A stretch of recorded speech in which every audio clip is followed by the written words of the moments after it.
have to see.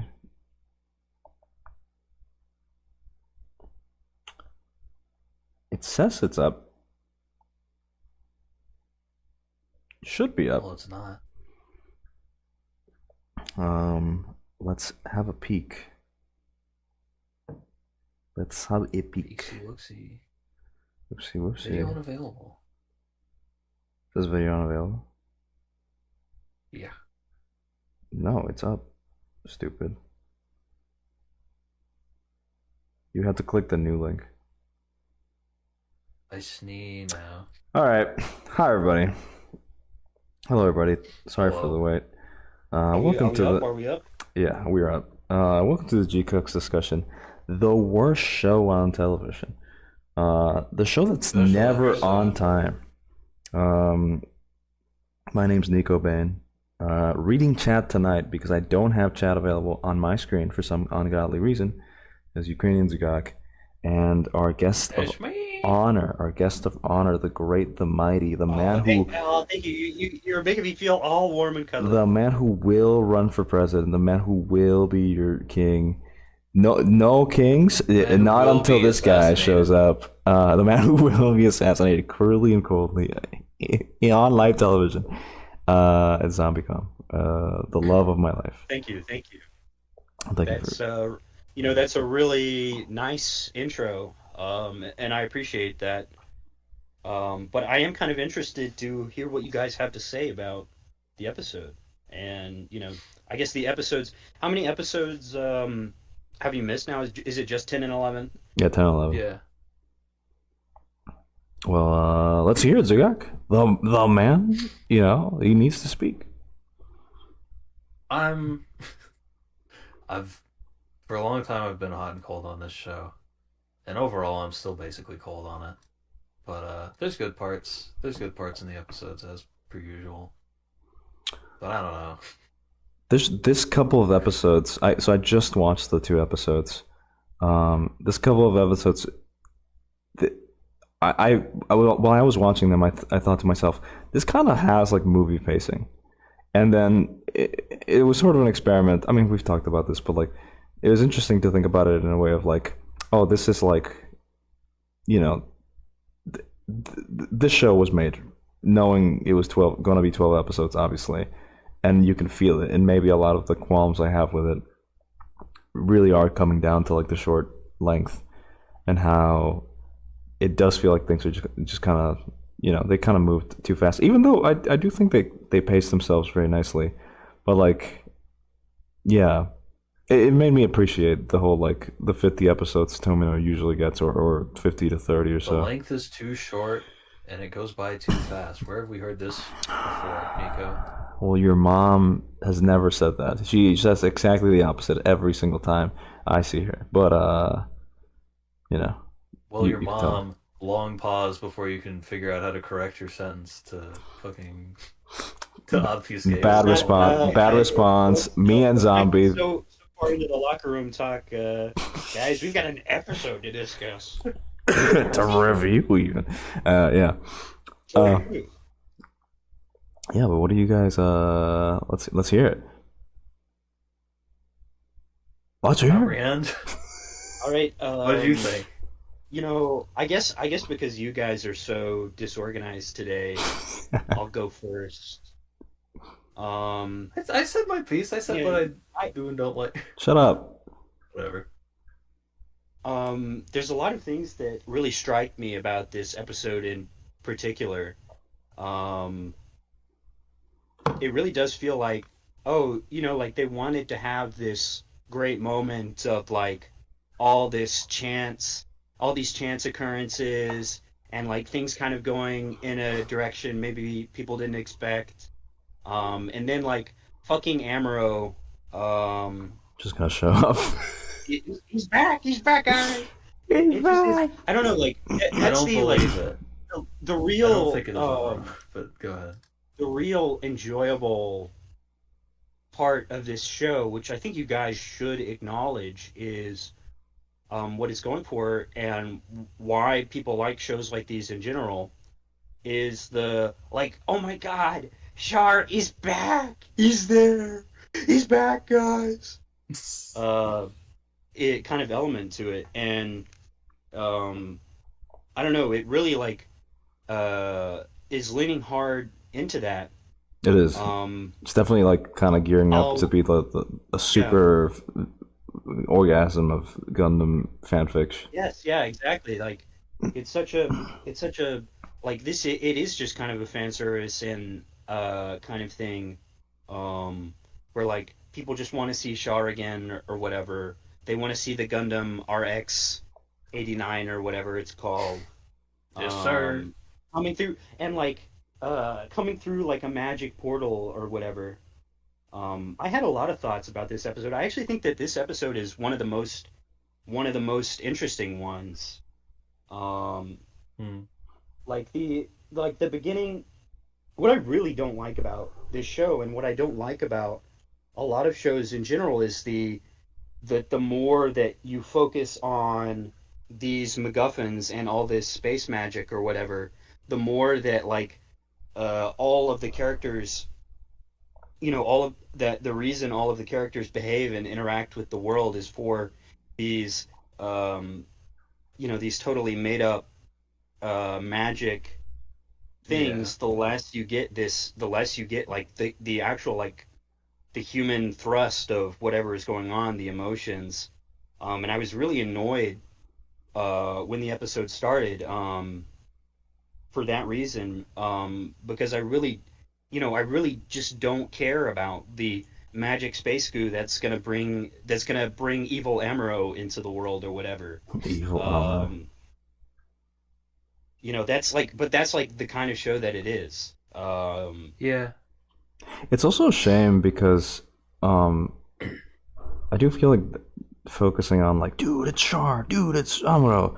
It does kind of Yeah, take away from the fact that like, you know, a lot of these characters were already stand-ins, right? Like, Michu is the main character. She's very similar um, to Camille, who's already in his story. A sort of evolution of what Amuro was, and like a stand-in to his own story and his own ideas and themes. And in some ways, it does feel like Machu is kind of like less important because now if we are gonna have Amuro, well, now we have this like crossover of archetypes, which um yeah, I mean, on top of the fact that we're already dealing with a show that's like one fourth as long as the shows it's sort of being inspired by and it's trying to be as good as. Now we have a show that isn't even allowing its characters to fulfill their roles like as cleanly as they could, Yeah. right? You could say that Higemon, uh, what's his name? I always forget. Shaliable, yeah, Show you ball. yeah. Stupid Tomino name. Thank you. Um, you could say that I think it's a good name. It is a good name. You say Shaliable in this show is it's kind of a shark figure, right? He sort of has this like mysterious like demeanor over others. He has like a mastery over new typisms more than like other characters, right? Like he's not too different from like a Char and like a Zeta or something like that, right? Or you could say like there's a Sort of the idea. yeah, there's a myriad of characters that sort of fill these roles that are iconic and interesting in Tomino shows. But I do worry that they'll kind of be squashed because now they have to deal with like the real deals and stuff like that, or like the focus will change from how do we make these characters resonate And it's in the Tomino story and tell our own story to like how can we make Char transform into a magical girl version of himself with his like suit and stuff like that and have like fan service and shit like so it's a little weird. I mean it's particularly weird too with Shalia because I think at this point is kind of almost outshining a lot of like the main characters that are supposed to be important.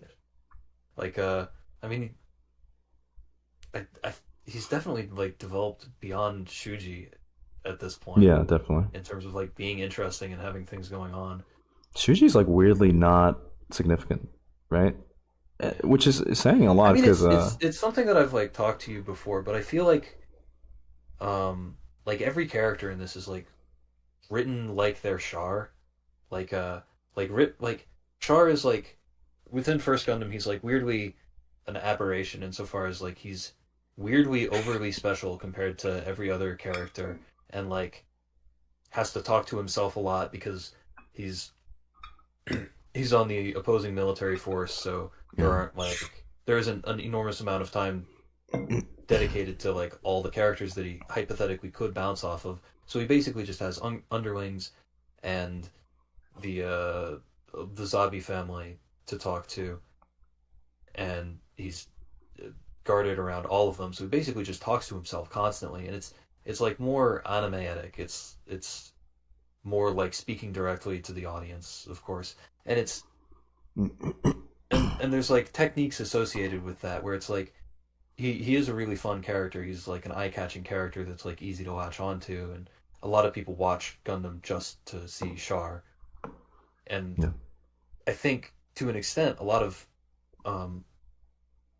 like this generation of anime staff, like Enokido, the writer, or Tsurumaki, or whoever you want to attribute all the stylistic choices to, I think there's almost an argument to be made that they didn't learn how to characterize the rest of the cast in the way that that like Amuro or Kai or Selah or Bright are characterized, where it's like all subtle and weird, and um, they don't like sort of speak their mind to the audience, and they don't have these Yeah.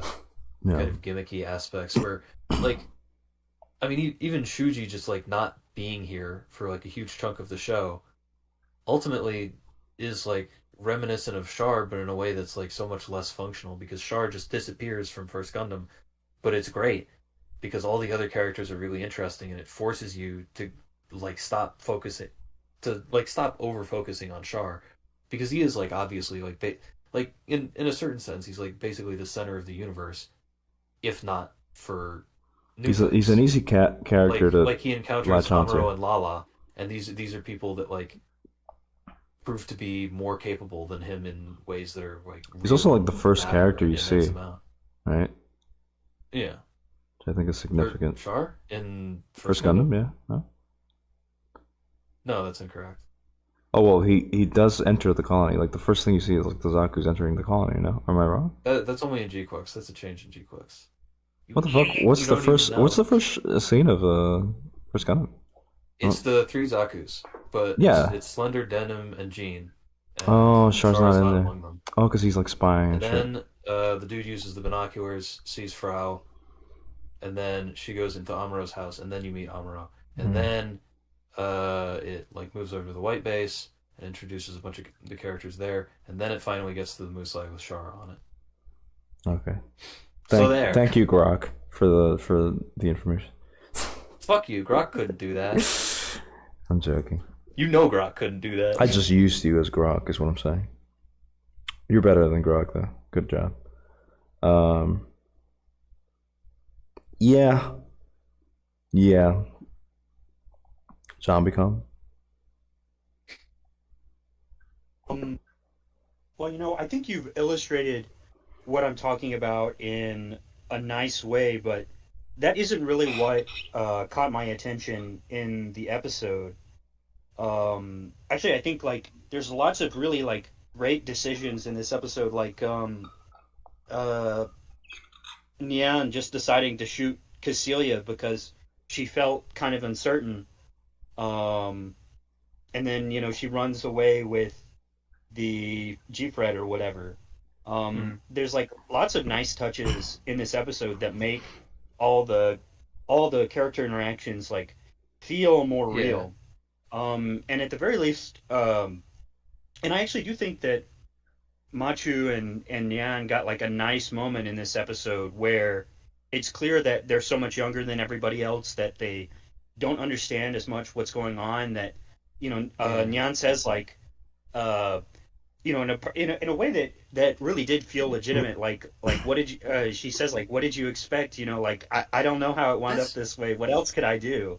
That is an interesting point because it is like they are they're not exactly younger than other Gundam protagonists, but they're being like very directly manipulated by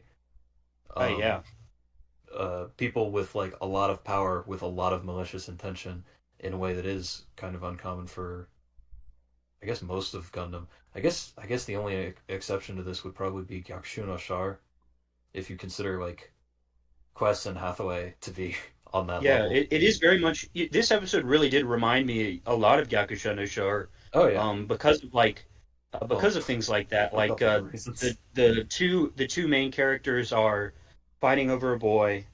Um, the like they're like Nyan has like Nyan basically just got fed like once, and she was like, "All right, I guess my loyalties lie with Xeon or something." Like because she's really like a stupid young girl who doesn't have a lot of options, and I mean, you can't really blame her for. I think I would have made her decision And it's in I mean even two. discounting the ending theme being Beyond the Time, which is like as overt as you could Right. Yeah. possibly get. I did also think Right. that Yeah.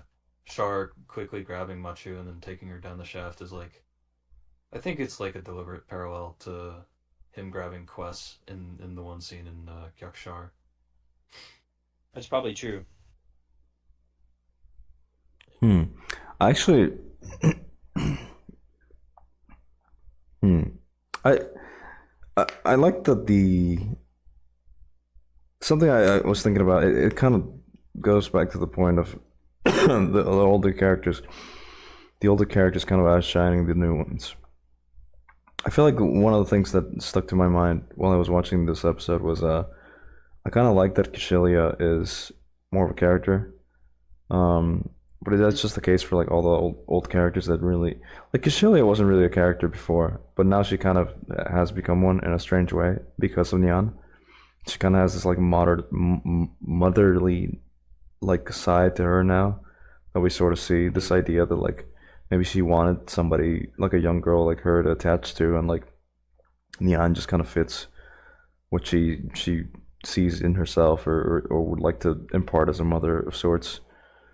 Yeah. Um, In this episode, you I get mean, like Kishilia and the Yan idea are that great. Cecilia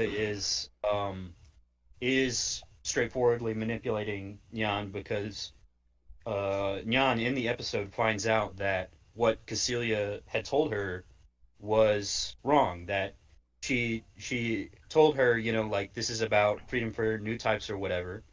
And really, it's about Cecilia's like personal grudge yeah, against certain people, and um, and that's kind of something that was interesting about the original Gundam. This kind of like undercutting of what in their own world would be historical figures, and breaking their decisions down to petty, really petty things, Hmm. um, or what you would imagine to be petty things, and having that like I think this episode added a lot of intrigue into the show, um, because it seems like Casilia's motives aren't entirely clear for why she did what she did to Nyan, and um, you do have a lot of people trying to take advantage of one another, but most of them do sincerely like believe in what they're doing.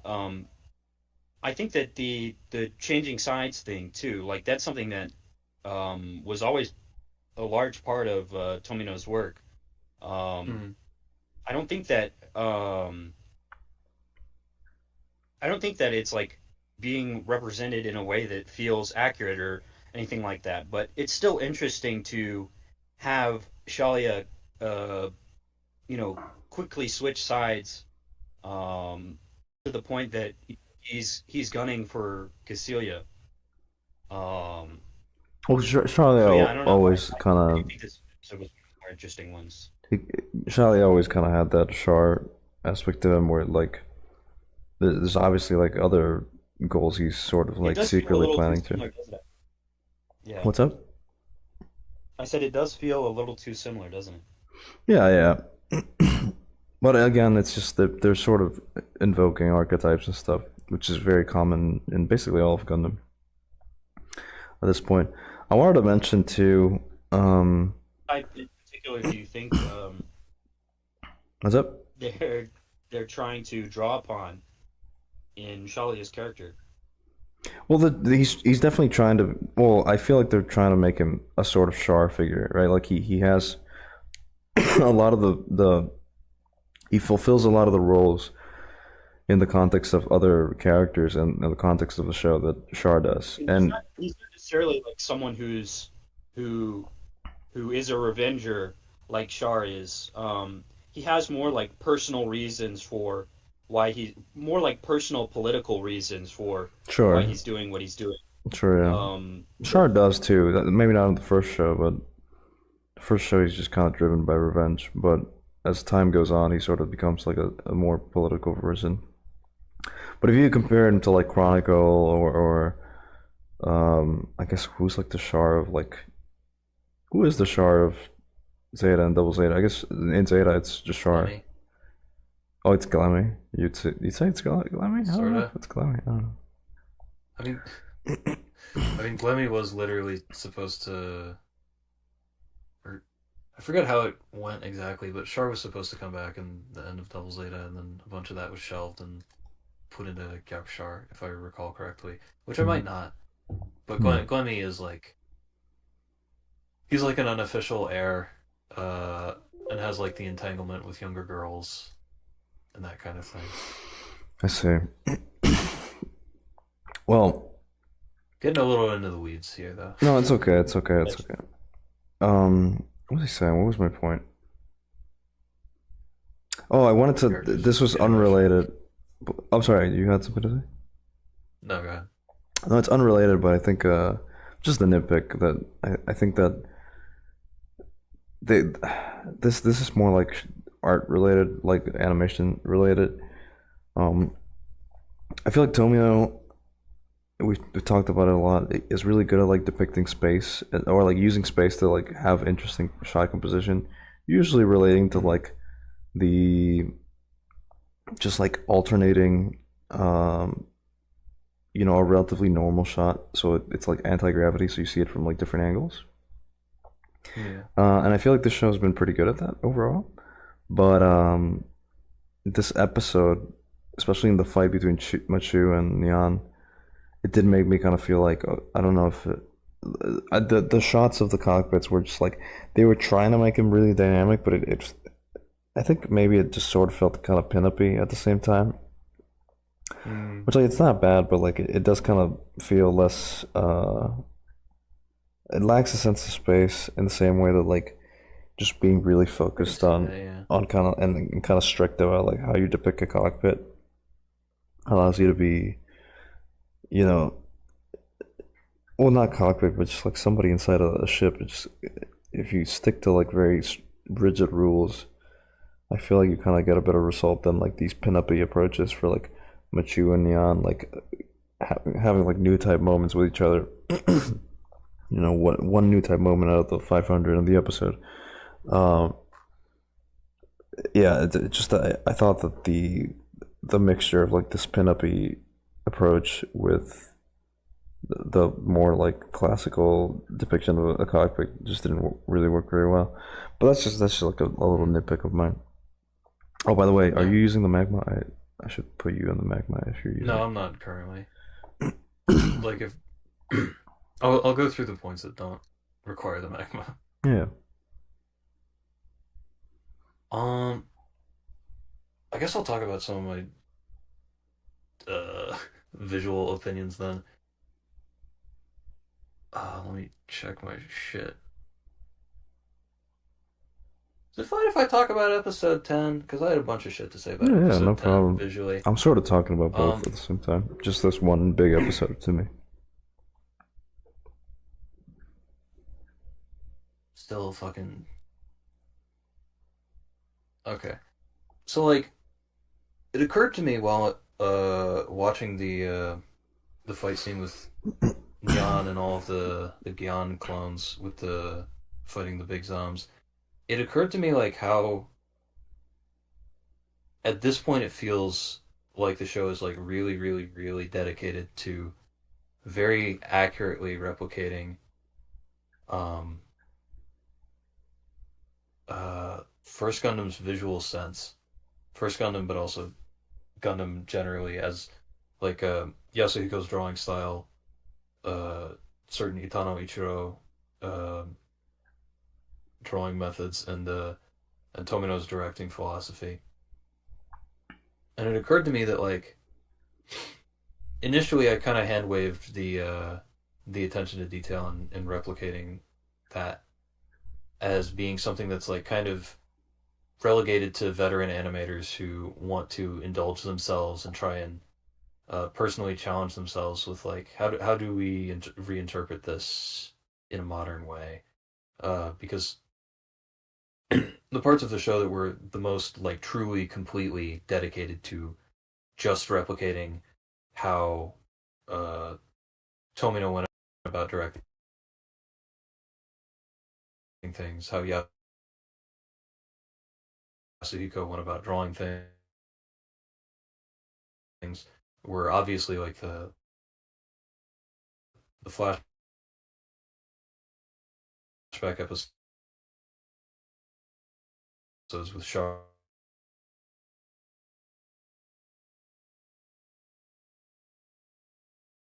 were but in like 1992. He's been at Gainax for like a very long time, and he's veteran, and so like it would make sense for him and most of the animators that were involved in that episode to be interested primarily um, from a position of like I know how to do this.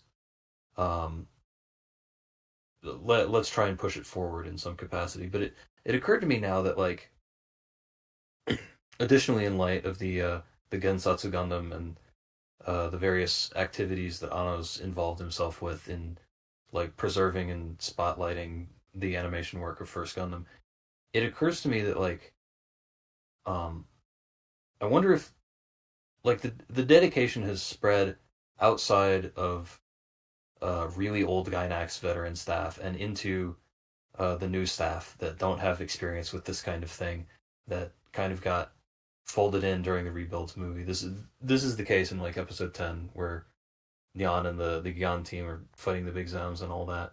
And it's like really, really a detailed replication of it, particularly when she's about to stab the rifle into one of the subsections Oh of the yeah, big Zam. I think I watched that. It's like a I saw that and I was like, this is an Eva shot, like a new Eva shot. it's Like, not an Eva shot. It's a first Gundam shot. It's the specific motion that Amuro makes when he's fighting the Big Zam in the first show, or actually not the first show. It's in the movie version where he like clashes his beam saber up against it and then recoils against it and then goes at it again. It's like that hmm, specific, like really like Yasuhiko-ish, spacey, floaty motion. really, Um, it just struck me as very yeah, like it's end of very Eva, very or accurately not end of Eva, replicated. but a Eva movie sort of thing. Go on though. But yeah, it's actually you might be thinking of something else because I thought similarly of a different scene, but we'll get to it. Basically, my point is, I wonder if it's supposed to be instructive and canonizing to like have these young animators like just remake scenes. And I don't know, it's an interesting intention to make a show with. Obviously, we all have I don't know. I guess comprehend perhaps the least, but I still have some misgivings about this as a narrative project, but it's also in a way interesting to consider as like a project for the development of young animators because it's something that animators of this generation have like kind of belabored that uh people don't know about Yasuhiko and don't know how to draw like him correctly. Like Iso Mitsuo complained about this when he was doing his like most recent show. Hmm. And sorry, do you have anything you wanted to say? Because I have more, but I was gonna say it's interesting to think about it that way because you'd kind of expect the evolution of the influence of Yasuhiko to be enough to for new artists to keep up with, but I guess at some point you probably have to step back and tie it back to the roots of the art movement that is like the Yasuhiko yeah, influence.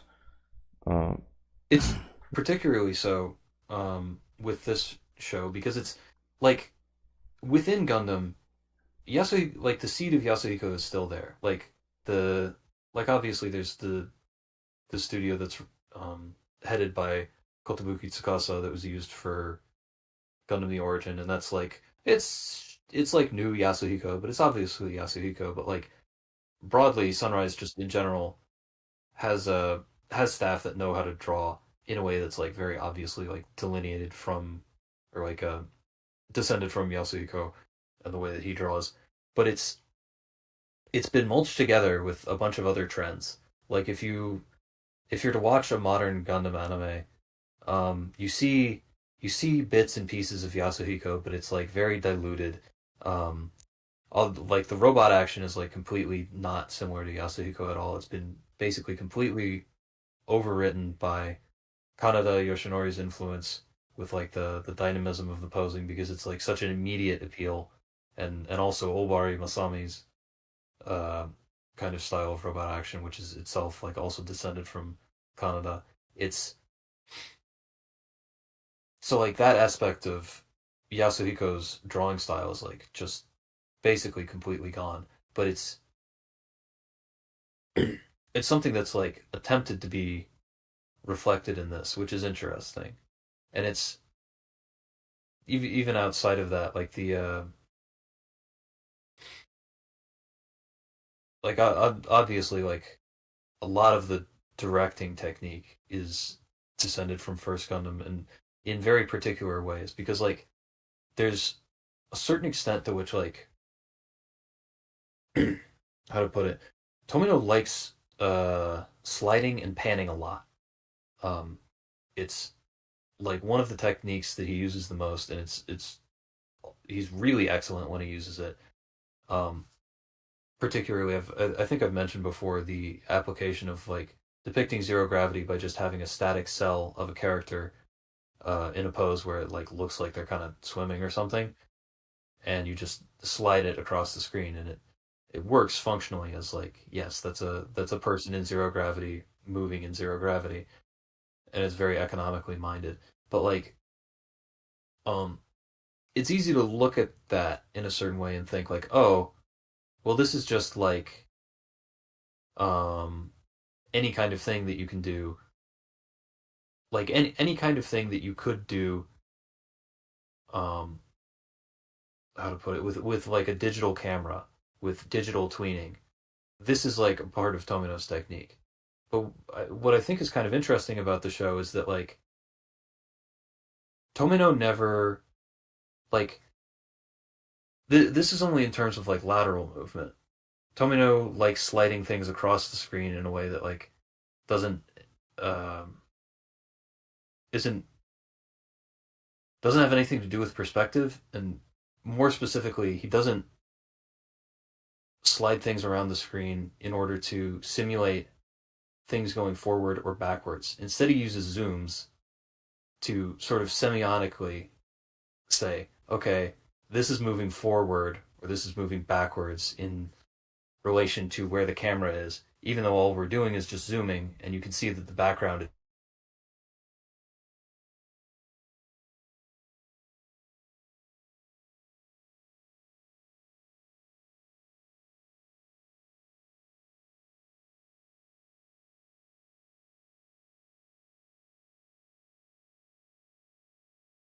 That's something that Tsurumaki's kept. Um, it's not the kind of thing. It's not the kind of conclusion that you would immediately come to, um, given the tools that are currently available. But it is. It's a particular um, solution that Tomino came to himself that he used an incredibly great deal, particularly because um, during the time of cell photography of cell anime with photography stands, there's no way to like there are ways to shrink and expand a given cell while making the background stationary, but it's incredibly labor intensive. It would basically it's actually easier to just tell an animator, okay, you have to animate this going forward or backwards in perspective, which is relatively labor intensive. So what Tomino elected to do is to say, okay, zooming and something going forwards or away from the camera is one thing. It's just zooming. It's that's it. and it's something that's kept, and it's a directing technique, and it's, how to put it, it's the kind of thing that isn't obvious, but it's interesting, and I think it remains valuable insofar as, like, yes, you can now very easily just digitally, um, you don't have to use zooming to portray an object going forwards or away from the camera. You can just shrink it or expand it, and that's technically more correct. But it's, in its own way, it's an interesting insight insofar as the it is technically wrong in perspective to just have uh, like a single cell shrink or expand in order to portray it going forwards or backwards away from the camera.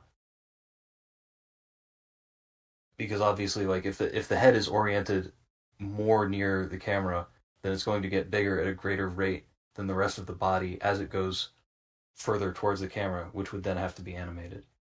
And to that end, zooming, it completely throws it out. It's completely symbolic representation of the forward or backwards motion without, like, breaking perspective. And it's interesting that he's abided by that. Do you think? Oh, do you think they're just keeping to that in this new show? They're still doing it that way.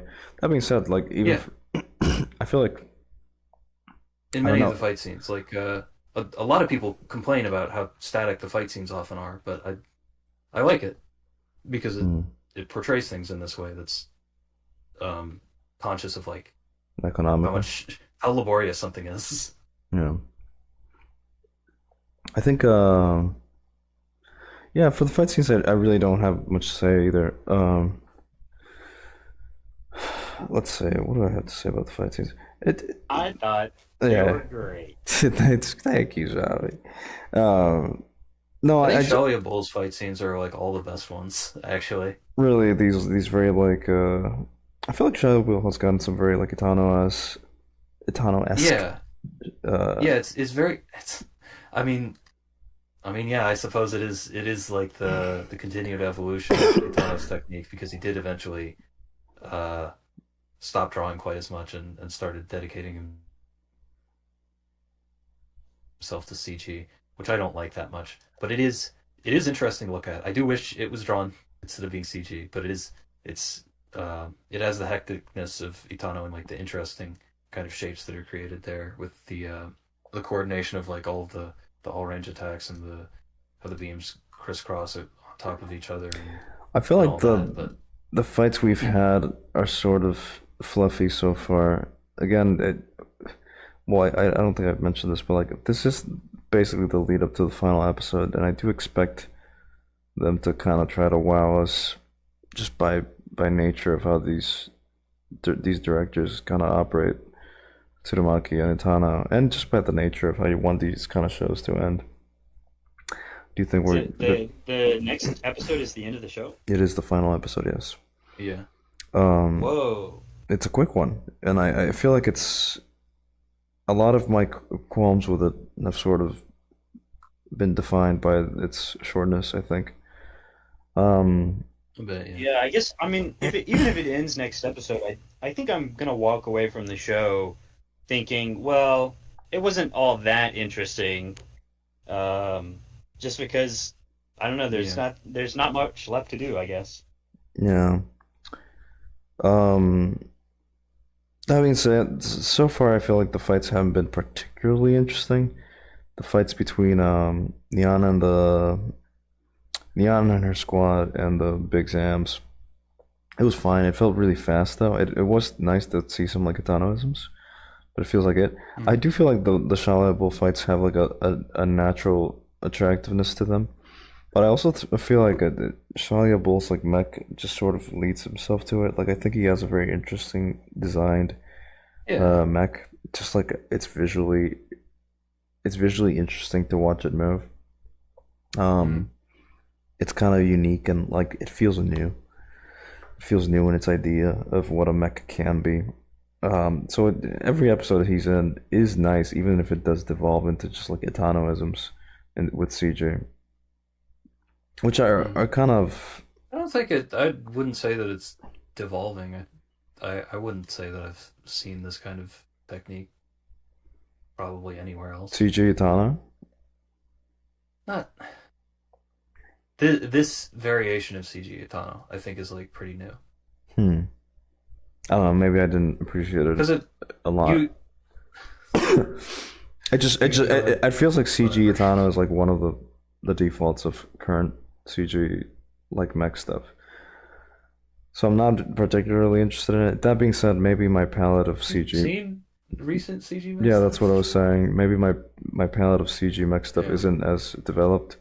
I do basically just have the Eva movies and I like haven't seen like an enormous amount either, but just to be clear, like I've seen Origin at least, and it's pretty different from this. I think it's like sure. a lot Origin like is way less interesting than this, and it did have Itano's involvement directly, but like Origin is like this feels like in 15 the spirit of Itano, but in a way that's like more interesting. Origin is like 15 years old at this point now. Like it's fairly old. Oh, How old is Origin? uh, Isn't it like it's 2000s? like it originally started in like 2016 or something, but it went on for like forever. So I Really? think it ended It's that? 5 years ago. Really, it's that. I didn't think it was that new. I would have Yeah, clocked it as 2015 through 2018. that's really new actually. Yeah. Yeah, I Yeah, guess it I guess was. that is pretty new. Yeah. The only point of reference I really have is like the Eva movies and like some stuff I've seen like here and there.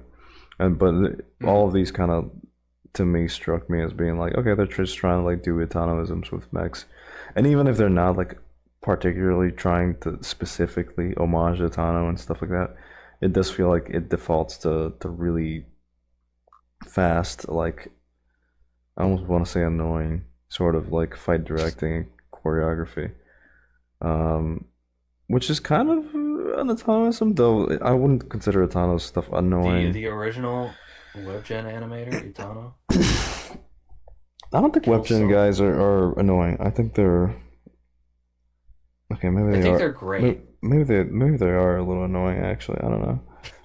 Um, I feel like when I see, I wish I had an example, but like just like really kind of like just like really aggressive like moving camera stuff, which is kind of a WebGen Gemstar thing. Vincent, your favorite? Yeah, Vincent's a good example of it, but I wouldn't say because there's a lot of Japanese animators that were doing it before um, the WebGen guys kind of showed up and started doing it even harder. And I feel like the mech stuff, the 3D mech stuff, is kind of prominent in that genre. But again, maybe I'm just like thinking of the Eva movies or something. Maybe I just want to say that the Eva movies are a little annoying. I don't know. um, All right, you want to go Smegma mode? let's go Smegma God. Smegma go. What does that mean? We're opening the magma link so that I can I feel like individually address I feel like we individual haven't screenshots. we haven't utilized our guests to the full extent. So we That's true. I guess. I don't know. What do you want me to do? Tap my feet around like a monkey? yeah, you should do that. But also before Smegma, you know if you have anything else to you want to add before we divulge fully into stupid frame analyzing, please go on. There's one thing that did kind of bother me and struck me as weird in this episode is the representation of the new types. Oh, that's just Because been there's this bothering me the whole moment show. where there's this one moment where like Shalia uses his new type powers to locate Casilia, and Yeah, in that moment you get like the little sting, right? he uses Um, his Donkey Kong the Bonanza sensor and just fucking knows where Kashylia is immediately. yeah, the he uses the little sting that they play whenever a new type has a new type moment. Yeah, And one of the things that struck me as odd about that is that actually that's like really old. It's like really old sounding, and you're seeing this happen in the moment where like there's this huge new, I don't know if it's like a digital or effect or whatever, but they do the fucking lights and colors like flashing around in a way that you would never see in an old show. So it's just weird to have like all these modern elements contrasted, and then like the new type staying there, and it being like presented in sort of a similar way.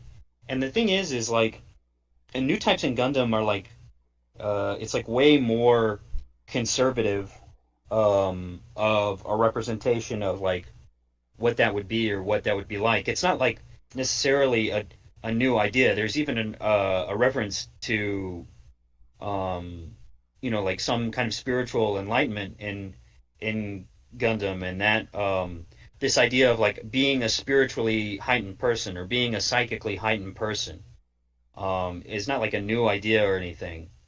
In this episode, Char even says like, I see new types as like sensitive and compassionate or whatever. Mm-hmm. The whole idea of the new type or whatever is, mostly about this being like, what does it mean to be like a more like spiritually connected person, to have these sort of heightened sensitivities, how your view of the world would change if you could, see into other people's hearts or whatever. And in this show, it's much more like they have superpowers. Shalia can sense Julia at a distance and, execute his plan and whatever. I don't know. That's just something that I found kind of odd about this episode. I feel like I think it's back and forth. Admittedly, in First Gundam, Amuro is able to like locate where the engine that he needs to put a beam saber into is on like an enemy spaceship. So yeah, but it's much more about like the chance, or like just happening to know what to do at the right time at the right moment. That kind of like a spiritual sense of like what's fortuitous or not, and it's still like played kind of ambiguous. New types are really interesting because they sort of work better when you don't understand it.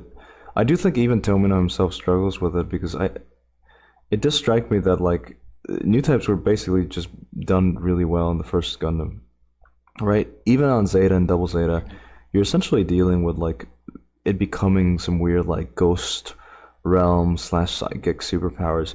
And I actually feel like this show kind of has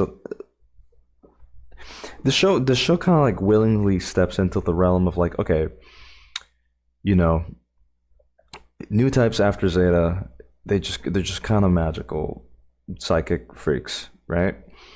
And they kind of start the show with not start the show, but like early in the show, like the Psycho Gundam shows up. The Psycho Gundam being like the ultimate weapon of like psychic Gundam superpowerness, right? Like it basically throughout the first 3 shows, it's just like when the Psycho Gundam shows up, you're dealing with like the most like superpowered, mentally fucking crazy new types ever. And now we've sort of escalated to the point where like Neon can basically like almost like unwillingly activate these essentially like psychic nukes that fucking just blip parts of the universe away. And then she's like fine afterwards. She's like, "Ow, my head," so it's definitely like stepped into the realm of like, okay, we're gonna go by like we're not gonna like have the mystique of Gundam, first Gundam, where like you're never really sure at first if like is the machine why is the Gundam why Amuro is becoming such a good pilot that can sense all these things, or is it this other thing that's this like little magical thing that's introduced later on, and like you sort of get this like blending of the idea of is the machine leading the man or the man leading the machine. You don't really get that. We're just gonna go with fucking new types are magic, kind of. New type is a power. New type in particular, they have access to a special like space to a special space energy, special space juice Yeah. It's that they it's like represented. that We're they gonna need to bring evil Emerald back to every single existence. episode we're gonna like show you the space juice thing, so you know it's like this is like their Yeah. powers like charging up and focusing and stuff. It's definitely like lean By into the it. way, small side note: chat revived. Yeah, I see For that that show. chat is back. Thank you, thank God. uh, but We will return to Smegma mode. we will return to Spagmio. Um, yeah, it's just basically that. Like, I do think it's willingly stepping into like new types of magic, but it's not really something new. It's kind of been the way things work in Gundam after Gundam One.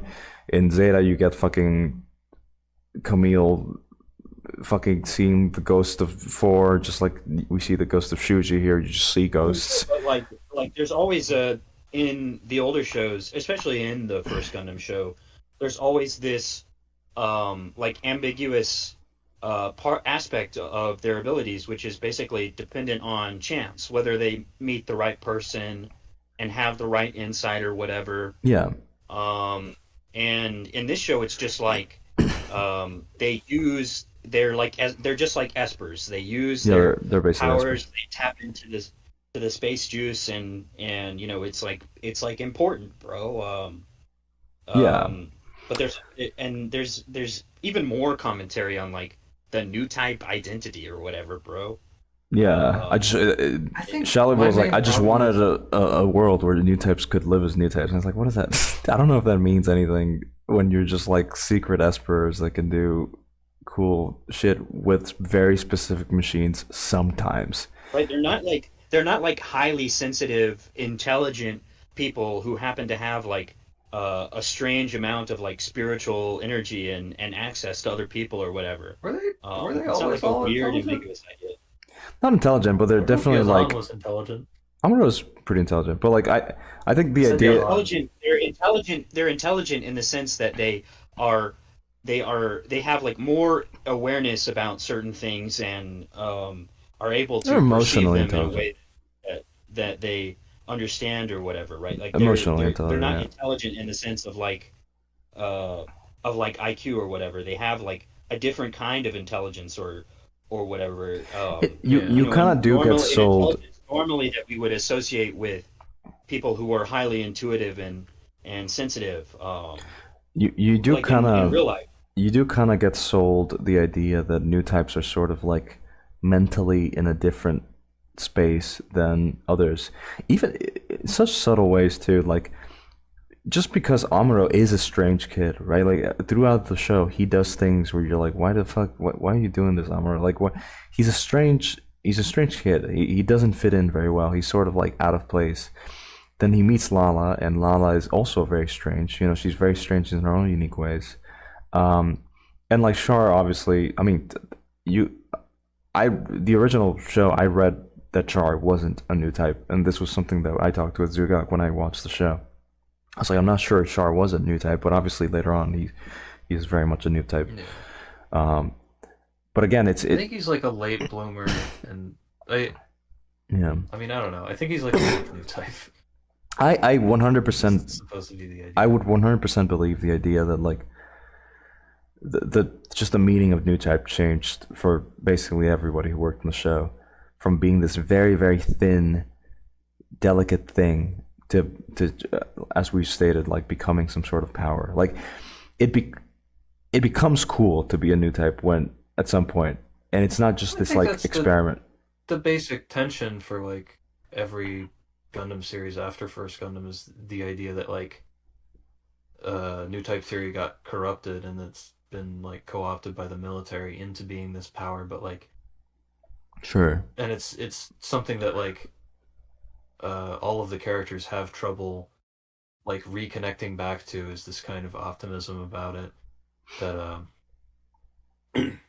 like Camille is like more sensitive because he's younger and hasn't become so cynical about it, but Char is like kind of dulled to like the extreme psychedelia of it, um, as is Amuro, and eventually that's like basically all you have by the time of Gyakushu no Char, so it's all subdued and has to be like sort of won back with the the fucking what's it's called, the psycho frame, where it's like this large group of people where something real happens and it's not hallucinatory. It manifests in this different way, and I think it's interesting in its own right. But like to me, the big thing that's like annoying about new type stuff in this show is like the extreme overexposure. Oh It's yeah, it's every episode it's is something that's constant. just in every episode. It's it's like act like people complain that in Tomino anime fights happen too often. There's a fight every episode. Do go back to the magma because I'm gonna Oh make yeah, a point. People complain that there's like a fight every single episode, and that this is like too rote and too repetitive. Why is it that every time there's a fight, there has to be some kind of new type experience in this show? I think it like completely it's completely perverse, and it's especially bad at this point because we have this new type scene in this new episode, and it's gotten to a point, like, to be clear, this framing, this shot is just from First Gundam, which is a shame because in First Gundam it manifests in a bunch of different ways within even just this one scene. You have the imagery of like all of the sperms entering the fucking planet Earth, or no, it's just like a. It's actually not entering the Earth, but like there's like six Earths spinning around each other. There's like the sperm entering the uterus. Like the bizarre, like super weird light patterns, the waves. Like there's so much different imagery associated with it that it like completely overloads the viewer, and it's like basically a matter of like you can make your own associations for what any of this is supposed to mean. It's just kind of throwing things at the wall, and it's like it's new. It great. hits It's you new. amazing, and they just use just this one shot, and it would be one thing if they just used this one shot, but like they've literally used just this one shot 2 times in the show at this point. More than two actually. Pretty sure Shuji and Machu had like essentially the same idea of the Yeah, shot. I mean, like it's like this big like the Kira Kira tunnel. This is like the big, um, this is the big graphical element of this show that everybody's like, oh, it's such a beautiful show, or what? I don't It fucking it know it, what it let me But be like let me my be point straight. is that Okay. it's the one motif that they use, Yeah. and it's totally flat compared to like the extreme level variety that you see even in Zeta Gundam. Like here's literally like a random scene in Zeta Gundam. It's like Jared talking to a dead One girlfriend of of his his many in ghost dead form, and girlfriends. it's a nice scene because like he's talking about like uh wanting to take everything with his own hands, and she grabs his hand in ghost form, and then it like fades, and it's his hand up against uh the uh the cockpit controls, the fucking flight stick or whatever, and it's good, and it's poignant, and it's interesting, and it's unique, and it's this is like at the point, like this is Zeta. This is at the point where the imagery surrounding new type theory is, or like the new type hallucinogenic elements is becoming dulled, like, and partly because narratively it needs to be so because of the increasing cynicism around new types. But even here, it's still like unique. It's still novel. It's still Yeah. trying to do a different thing almost every single time, and sometimes it'll recycle imagery, but there's a sense of like movement and development that like new things can happen instead of like, yes, it's the one shot that we can do because it's the one Don't get most me. iconic shot from this whole sequence. I want to interject. Don't get me wrong. I agree with you completely, but don't get me wrong. I think when I first saw like the Kira Kira imagery, I thought it was really good. I was like, wow, Yeah. this is like a really cool depiction of like sort of like new type space. Yeah. And there's Um, other applications of it that I like that are not so yeah, much related to even simple like this new stuff type like communication. even simple stuff like the girl seeing her hand and sort of seeing like the Monopsy like effect in her skin itself. It's like it's they're trying to play with it in interesting ways. It really is just the fact that it's just happened too much, and every single time we just go through like the same Kirakito tunnel. Yeah. Like you have to be able to add variety to the idea of new typeisms or new type imagery, especially if you're just gonna use it every single episode, right? Because now it's like robbed of its magic if you're just using it all the time. It used to be that people would complain that the new type imagery got less interesting as Gundam went on, which is true, but it's like necessary and fair enough for the way that the direction that the story went in. But like this is like, it's like, yes, it's the potency of the previous imagery, but like you've totally flattened it by using it too much and using just one thing. Yeah, definitely goes on for too long. I agree. With that said, outside of like the new type communication, I do think there are applications of it that are really good. Like I really liked the photography in the Zeknova that transported the Albala coup. I thought you'd like the scene too when I was watching it. Yeah, it's nice because it's not just like spamming like a ridiculous like CPU and like or rather GPU intensive particle simulation. It's basically just layers and layers of background artwork layered on top of each other, going at different speeds, and it's not like it's not technologically intensive, but it's interesting and it's specific, and like that whole scene is really nice. This like sunbeam only appears, or like these beams of light only appear for like fractions of seconds during the whole Alba Aku Zeknova, but like it's so like the attention to like photography technique that's like so typical of previously of Gainax and now I suppose of Kara as well. That's like this is like really rather technically demanding to do, and it's nice. It looks nice. Like there's a lot technically going on in the show that's very nice looking, and even in this scene, which is not like Zeknova or anything, like the way that this scene was composited was really interesting to me insofar as like this. Let me get this guy real quick. These guys, the like the front surface layer appears to be background, but like the ones in the background are moving in 3D, so you get this like this 3D effect of it like moving through depth as the Gquuuuuux is like falling through this these girders or whatever, but it still has like this interesting superficial like 2D effect, which I thought was interesting. Yeah.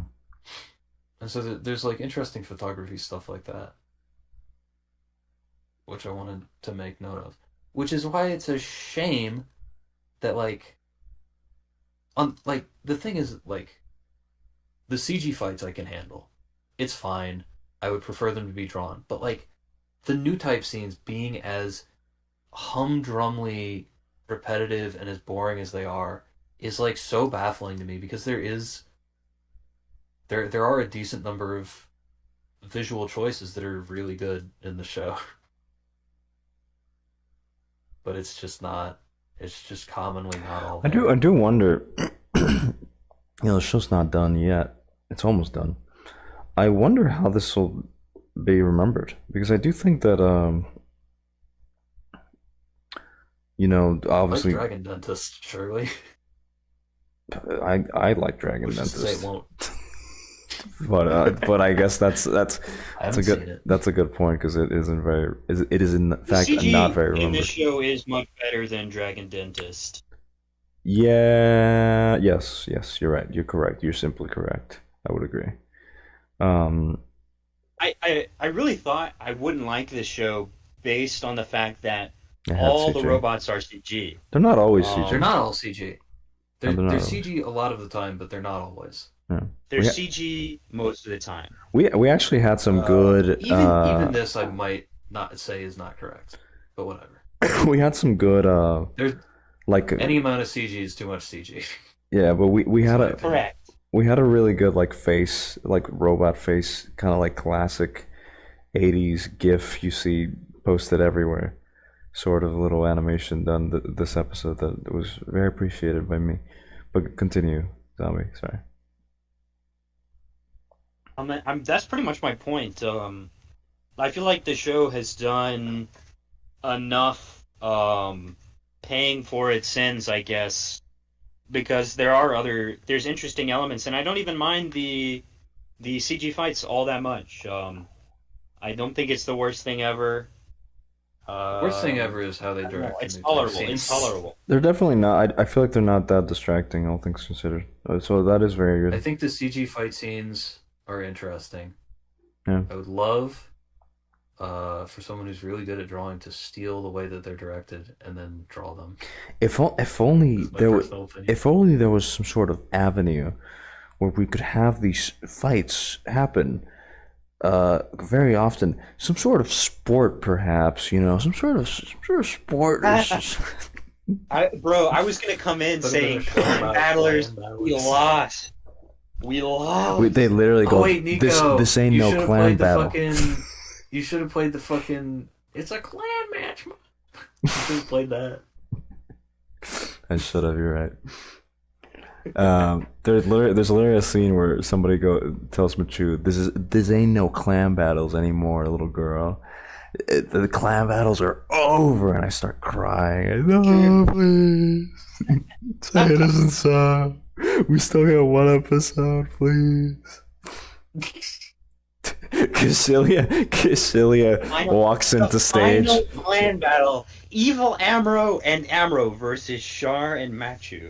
Yeah, Cassilia walks on stage and she says like, "There's only one way to solve this." Lala's puppeting it all from the fucking arcade machine. She does the fucking special code to get Akuma, and it's evil. Evil. Amuro. It's Shadow Lady, Shadow Lady Amuro.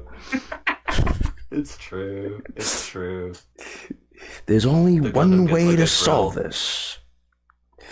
The fucking I don't think either of you have seen Metabots, but like there's a joke in Metabots that the referee just shows up and everywhere he's always ready to act, and like the Metabots referee just shows up and it's like clan battle time.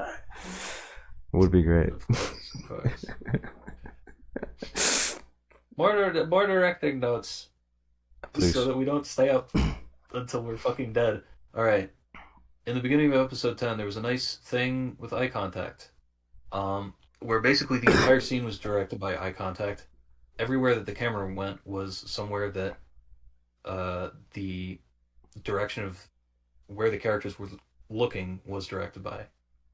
Good sentence. Anyway, point is, at the beginning, Kashili is like talking to her underlings about Giren and all that, and then she looks up, and then it pans like way, way, way, way, way up for like a long time, and then you get to the white base, and then it goes into, which is like, it's panning up, so it's all the way up there, so direction of her eyes directed us to that subject, and then you go inside of the fucking the bridge. You get in there, you have this character who's talking about some shit, and then asks her subordinate to grab some shit, like he's the communications officer or whatever. It cuts over to him in that direction of her eye line, and then without even moving, like there's very, very little movement, but everything's being communicated with the direction of the eyes. He's looking back over this way, cuts back over to her, and then she starts talking about some other shit, and then looks up, and then it pans up to these guys again. And then it goes back to her, where she starts thinking about like, oh, well, Shalia has something in mind. And then it finally goes back to Shalia, and what he has in mind is beyond the scope of like where the camera can go. He's thinking about the future. She says he's thinking about something. He's like, his eyes are indicating that he's thinking off to something that you can't just cut to. And that's basically the end of the scene. However, basically after this point, probably like a the next scene with Shalia Bull in it is the scene we all know and love, the fucking him expositing his whole Jupiter trip to Machu, and it's good. I don't know. I liked how the direction of the eyes was used. Hmm. I thought it was nice and compartmentalized. Yeah, And that's a good point. In its own way, it's very Tomino to have like this big sweeping where you go this big sweeping scene where you go to all these different locations where you start out start out with Kashylia, go over to the I guess not the white base, but the Solon into the bridge, and then over to Machu and Shalia. It's all these different perspectives, and it's weaved very well. It was good. I liked it. Yeah. And particularly, it's a nice bit of lead in to I don't remember how the fuck it leads in, but it does lead in to him talking about his time on Jupiter, which we didn't talk about at all. I think it might be that scene. It's I believe it's like basically all drawn by Maeda Mahiro, who's been working as a storyboard artist on a lot of the show up until this point. He's a guy with like a really interesting background with like with what I would consider to be like a good bit of like illustrator-ish painterly skill. He worked as a designer on like Mad Max, the recent Mad Max movies and stuff. And I think it's like probably directorially, it's so simple. It's just illustrations, panning with some effects here and there. I think like directorially and narratively, it's like probably one of the best scenes in the show. It's like it's what I wrote down for it is basically that it really properly verbalizes the different perspective on freedom that's like becoming the through line for the show. Like in the previous episodes where Shuji disappears, there's the sense that like Nyan's clinging to him and making him so that he's not free. And so the Red Gundam calls to him to the other side and goes to where freedom is and leaves Nyan alone. And so like her sense of freedom is not freedom to him, and so that it's incompatible between the two of them. And so there's these different there's these different definitions of freedom that are in conflict with each other, and it's verbalized here where he achieves freedom by sort of accepting a total lack of purpose in life or a willingness to just kill himself. And so that's like Machu's been thinking about freedom, been looking for freedom in this way that's like very vague, and here she's provided with this totally concrete but dangerous version of what freedom is. And so that's also related to what happens in episode 11 with Char talking to her about how what was it? It was that unrequited love is a sort of a sense of entrapment, and that's why Shuji's gone, and that also like factors into the relationship with Lala and Char. Overall, two good scenes. Scenes were good. That's my opinion. Agree. I think there were more than two good scenes, but yeah, those are good. Those were good. Yeah. I agree overall. Didn't this episode have some like weird paintings or whatever? Yeah, that's what he said. Of like, it did also where the it's painting of Shuji and Char. Yeah. It just explains that he was his little yeah, I thought that was cool. I thought boot it was shining cool. boy. Yeah. I think it was it was perhaps maybe a bit I don't know, I suppose it's justified enough. It's definitely not as much of an impression as the Maeda Mahiro flashback, which is like it's like such a stylistic break, and it's Yeah. the kind of thing that I wish the show had done more. But it's there and it's good. Yeah, that was good. Well, Well, any final words? We do have to wrap up, basically. bruh, let me I guess the finish. show. I thought you were saying that, but No, let zombie talk first, though, before you Okay. finish. I guess this show turned out to be not all that interesting. If it's ending next episode, because it really didn't feel like it had a chance to develop its characters so thoughtfully all that much. And Next episode they ultimately. announced Core 2. Trust me, bro. Oh, okay. I don't know. No, that I don't know. I doubt it. I do think that the show's has fallen flat in that sense. I do think it tried, especially like in the first half when they were still in the colony, to kind of go really character centric in little ways. But It's ultimately yeah, the exactly the same as Furikuri. It's no, I it's actually pretty don't think it is. technically interesting, but I don't really think any of the characters really developed into. I think this show is trying to be more directly dramatically interesting than Fooly Cooly, Yeah, in a very it basic is. way in the way that it orients its characters, and but it doesn't feel like they really accomplish something, especially with so many characters and so little time. So yeah, I definitely expected the show to be longer. Yeah, me too. I thought it was gonna be like 20 something episodes, but yeah, I was kind of surprised when I learned it's just 12. And I do think again, I've said it a couple times, but I feel like a lot of my problems with it, I've sort of just attributed to the fact that it's so short. That being said, for its length, I feel so far the scope of the story has been really good. It does kind of show me how important, um, quote unquote, filler, quote unquote, the slow parts of a Tomina show is. Maybe it's actually really important that we got like the episodes on Earth that are very like episodic and tell like random little things, right? You're you're a little too far gone in this respect, thinking that like Brain Powered is badly paced, though. But whatever. I wouldn't say Brain Power is badly paced. I think Brain Powered is weird.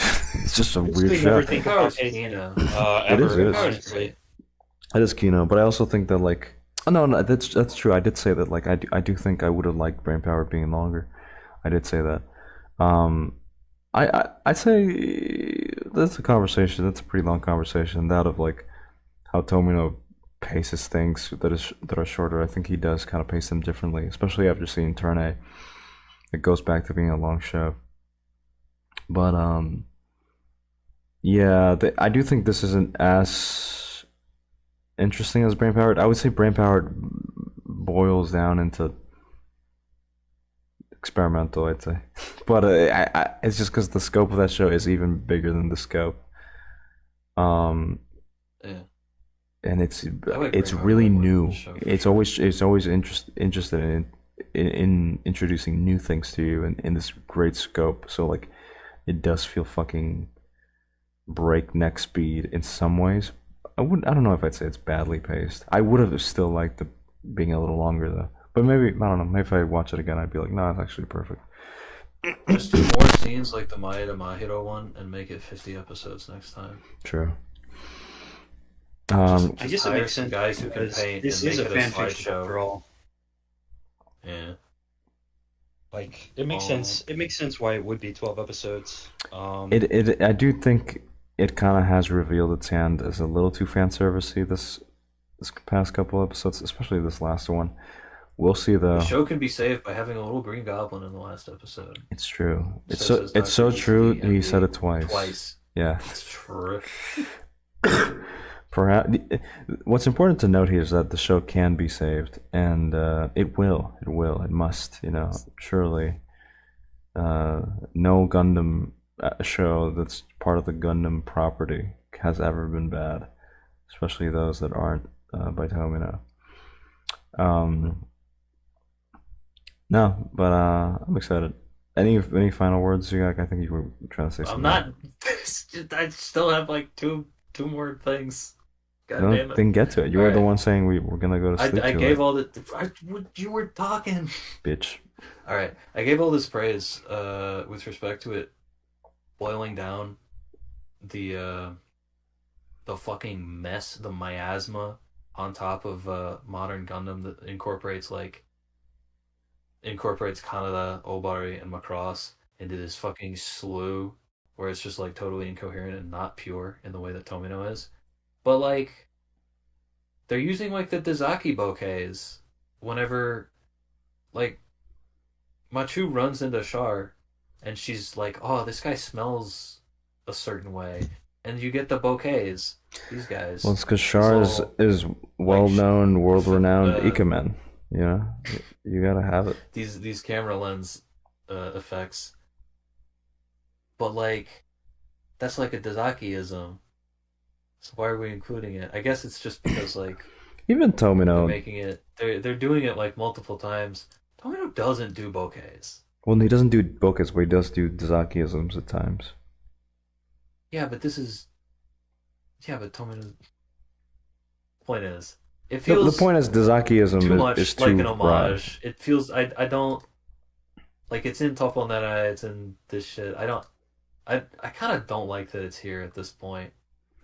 Like it's whenever like it particularly I think it's so weird for how bland all of the Kira Kira new type scenes are that they have this visual element that's like, oh, it's these two characters making contact for the first time, isn't it? Like kind of, and it's this sparkly thing, isn't it? Kind of related to Kira Kira, but it's not like developed in any way, and it is ultimately basically just a reference to Dazaki because Because like anime, yeah. Tsurumaki's an otaku and because Ano's an otaku, etc. It's just not. I kind of don't like that it's here. This show really is otaku's, trying to be otaku's about a show that's very classical, which is funny. You know? Know what I mean? You know what I mean? Yeah, yeah. Yeah, yeah. All right.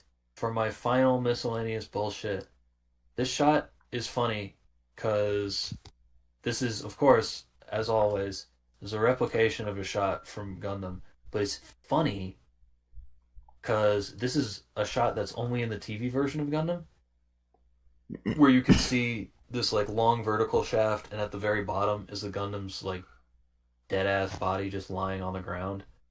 It's in the final episode of First Gundam, but they fucking changed it so that you can't see the Gundam in the movie version. So it's just amusing that this is like once again they're like totally dedicated to the TV version, along with like having Shalia Bull be such a main character.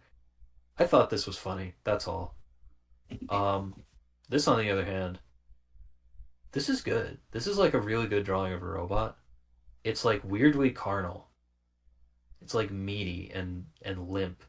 It's like a thing about Yasuhiko that I like is that the way that he draws robots is like it's outside of Kaneda and Olbari and outside of like Macross and Itano. It's he basically just draws them like their characters and that makes them like squishy and weird. And it's like kind of unformalized. It's like kind of just because he's not like super rigorous about like everything has to be made out of straight lines because the straight lines are the things that machines are actually made out of. He just doesn't give a shit. Like it's just like science fiction fantasy bullshit to him. So he just kind of draws them like characters. And this gets at that by having like the posing be so like human and like contorting and twisted and round and weird. But it's like it's very it's like kind of formally rigorous. I like this shot a It is lot. good, yeah, I you're right. think it is like a kind of an evolution of the way that Yasuhiko draws in a way that's like this is nice. What was this? Oh yeah, theater scene. I don't know why they reused the theater scene. It's a little weird. It's the theater scene from Zeta. I guess I like that the rocks are here now though. like these are rocks that are just like moving in parallax in the background as they're like having this Yeah. kind of tender conversation with each other, and it's actually an addition to the scene that I like, even though I kind of don't like the idea that they're just reusing the setting. But whatever. Can I talk about the theater scene? Yeah. Go right These ahead. are these are my thoughts on the theater scene. Of course, the this scene opens with a shot of the chairs. Um, and in particular, like setting a scene inside of a theater has a lot of like implications symbolically. Like it has a lot of implications. You're making a reference to um, theater first of all, which obviously has some dramatic implications for what the characters are about to do and etc. So that's the way it's used in like Gundam or whatever. Yeah, Um, Zeta. and they very much tried to do that here. Um, and I guess you can say it is kind of like, yeah, but it is an interesting idea, actually, to make like a to have some motif with with the theater in particular, um, and to try and make a scene that um, really roundly represents what drama is or what drama your characters are about to present to you, almost calling directly to you as an audience member too, um, with this kind of motif, since it includes like an empty audience. Um, Mm. it's actually, I mean, it's just interesting imagery. It's an interesting place um, to set the stage for, all the drama that's about to happen, or all the drama that happened in Gundam or whatever. Yeah, Um, so and you I know, really don't mind, honestly, in that light, I am if they're actually going to do it. appreciating it more because it is like a topic we did kind of broach is like Yeah, but it's a the good idea. See, subject it's a of good idea from Kishilia's Gundam, intentions. um, Yeah, and they're adapting it. yeah. Well, it's just that like yeah, the I mean the basic subtext of the scene as it is in Zeta is sort of that like Char is like cagey about who he really is. He's functionally an actor. Um, and Camille also has like a lot of difficulty with his identity, and so to have that reflected onto Char again, just because why not? But particularly with Kishilia, I think is interesting insofar as like it's a it's a very beefed up version of Kishilia's character where there's a greater degree of you want to think about what's going on inside her head more in this timeline or whatever. Um, Yeah, bro. And the of evil course, of Amro course. timeline. Remember, Yes, sir. that's Yes, the sir. we're actually the Gamma timeline now, the evil Amro timeline. Yeah, Understand. we're alpha siders, bro. We're alpha siders. Dude, the two alpha I didn't. ciders. I see. I still didn't understand what that means. Like, because they're the Oh, top of the top does and they nobody kill each understand what other or that whatever. means? No, it's because uh basically the psychomu is the interface that the mobile suits and mobile armors use to control the bits and stuff, and that's the thing that's stuck inside the Red Gundam that causes it to produce Zeknovas, and it's originally the thing is like originally designed for the Elmeth, so originally the first Psychomu design is supposed to be called the Alpha Psychomu. So the idea is that like this Psychomu, the Alpha one, is special, and thus you can like use it to do like the Doomsday weapon thing by hooking Lala's Elmeth into it because it has the Alpha Psychomu. So like I think the idea is that by using the Alpha Psychomu to kill large amounts of people as Nyan did, she has become Alpha Cider. I think I might be wrong though. That's what I got. Um, I guess so. There you go. Truly. Anyway, point is, Kishuli also has a mask, so it's further resonance with Char, I guess. I don't know. Ah. Also, it's also all the characters have guns that were given to them by their mentors, but it twists in a different way insofar as like nobody gets shot by their own gun that they gave their pupil, which is how it develops here. I don't know if I have like anything super intelligent to say about it though, but like I don't know, there's something there. Well, Nico, why'd you go off of my beautiful, hilarious screenshot? oh, sorry. I just thought, it had its moment. All right, what? It is good though. Keep in mind the RH-78 in this world has the model number GMSA with the A in italics for alpha. I didn't know that. Damn, bro. Dude that reads. Grieve coming in with the incredible insight of a person who is literate. Did you know that the Thank you, Grieve. Did you know that the fucking the Gundam has like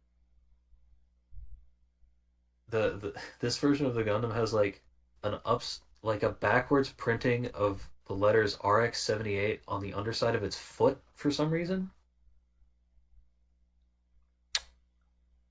I found that shit out from Twitter. Oh, the Twitter journey. Look upon it. Right there. The Twitter users. Oh wait, let me put it. The Twitter users guide to Gquuuuuux. No, it's you say the Twitter users, but it was the mechanical designer Yamashita Ikuto. Twitter user, random Twitter user who's done nothing. That is funny though. What is Anno's master plan? It leaves RX-78 footprints with the right orientation. What is Anno's plan? Yamashita's plan, bro. What is Yamashita's plan? Well, will Shuji come back? Will evil Shadow Lady Amuro kill everybody? I don't think it's Amuro. Will that would be so ass. Lala wake up from her sleep of being the main character secretly and having the universe revolve around her? It's obvious who it is. It's Sayla. It could be Sayla, yeah. Because she already disappeared in one of these. It's true. I mean, it could be Amuro, TBH. Already seen in this suit. Shuji is Sayla? Actually, we haven't... Right. Shuji was sort of... Wait, Shuji says he comes from the other side, but then Char kind of explains that no, he just met him. Is Lala, the sleeping Lala, the only character from the original universe? It might be. Yeah, it probably is. Yeah, but where did Char go in the first place? He just He just did one of his classic sneak outs. No, he got caught in the Zeknova and went over to the other side and then came back with Shuji. Also, Shuji is from the other side. Then he just walked around. He just walked around. Chat goes wild.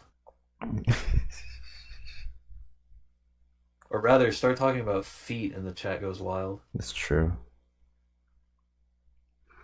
Press 1 in chat if you agree. About Ano's plan is to delay Yamato until 2060. No, I want it. I want Shin Yamato. If that's a show, we can do that one too. The Alpha GMS-A model is a model number that came later once it got fitted with the Alpha Psychomet. The White Gundam was originally in the RX-78 2. Oh, that makes sense. Oh, yeah. Yep. As well as Kara's Yamato Anno. Where are the details for the Yamato Anno thing? It's just he's just working on it. He's working on it. Yeah. Yasuda Akira is definitely not working on it because someone asked him on Twitter for no reason and he said no. No. Fuck off. So we can pencil that out. I'm into it though. That's to me. That's the show where you like truly, fully show your ass politically. I want it We will know where Anno because stands in Yamato's the like current. such a fucking beehive to kick. We will know where Anna stands in the current Middle Eastern political factions and, Oh, and forget Middle troubles. East, man. We're going higher. The Upper East. Anyway, Yes, the fucking the true East, the Yamato East, nationalism. Well, any parting words this time for sure? yeah. I did all my notes. Looks over at Zombie, looks into your eyes. What'd you say? Any Looks parting into words? your eyes with my mechanical eyes that spin around. I don't know. I guess the show looks okay. I guess it is. I guess it's an all right show or whatever. Um, Oh my but I god, don't know. 180 you. Hmm? Nah, I'm You always were kind of like, uh, you were uh, telling us to be more positive and appreciative of it. that's true. That's true. I did say that because I watched like And then all we the told you episodes that the back to show's back. like I was like, over you know, in a it's week. all it's all right. And I didn't even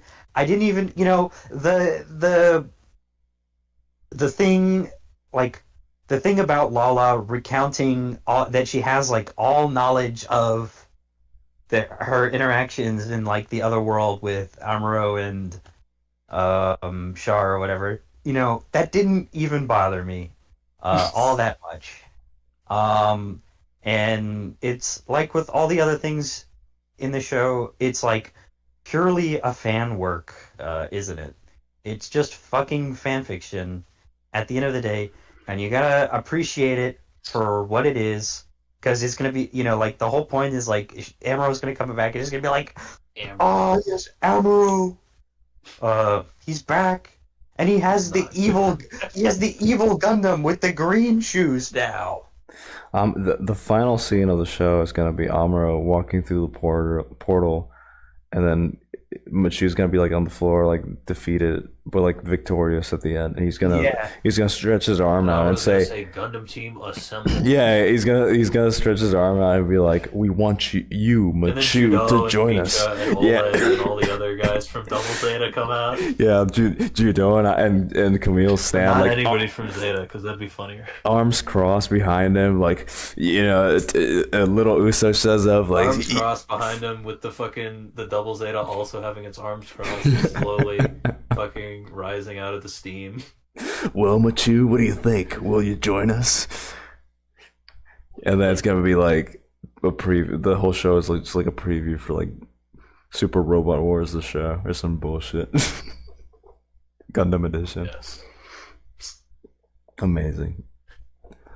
Well, I guess all Gundams collide would have been a better idea for Would a it? fan fiction. Would it? Maybe. I don't know. I don't know I if it don't would. know if I agree. Maybe it would. All Gundams collide. I think they did that, and it was bad. I think they did that, and it was Actually, good. they did do that. That's called Build Fighters, and it's terrible. Yeah. Perhaps. It could also be called what is it? SD Gundam. And that was No, that's different. that was That's different. meme picture cinema. That's different. Haman doesn't get to go to heaven in SD Gundam, but she gets to go to heaven in Build Fighters. That's true. All right. Wrap up. Thank you all for watching. I was done. Next episode, the end of the show. The final Machu's episode. You Machu's really graduation. thought this was the last episode. I did actually think it was the last episode before I finished watching it, though. I think I am gonna come away from the show saying like, I enjoyed it for what it is or whatever.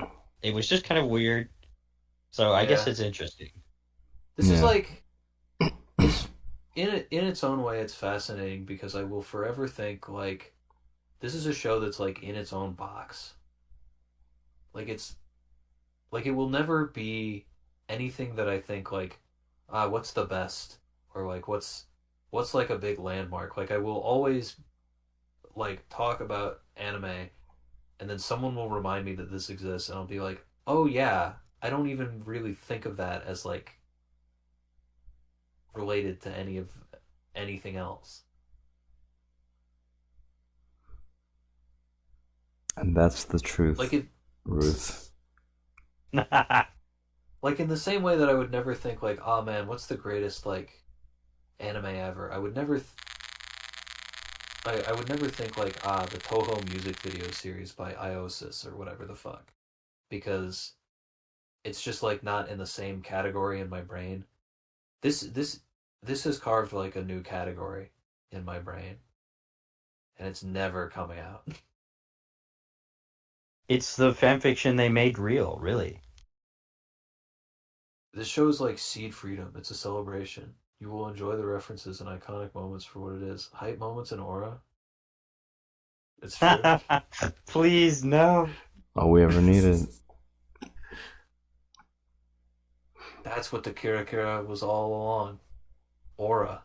Yeah, it's Shuji's shit, so yeah, basically. Alright, find out next episode. I am but a humble farmer, farming my aura. The picture of Shuji. Shuji with his fucking farmer clothes. Yeah. Alright, find out next episode why Shuji's aura is so high and how you can claim it too and get 2 beautiful girlfriends for yourself. And probably a boyfriend. Thanks for hanging. Machu's feed and seed, formerly Shalia's. No, wait, that doesn't even work. It doesn't. It doesn't. You're gay. That was I got the pun wrong. Thanks for memeing it up, guys.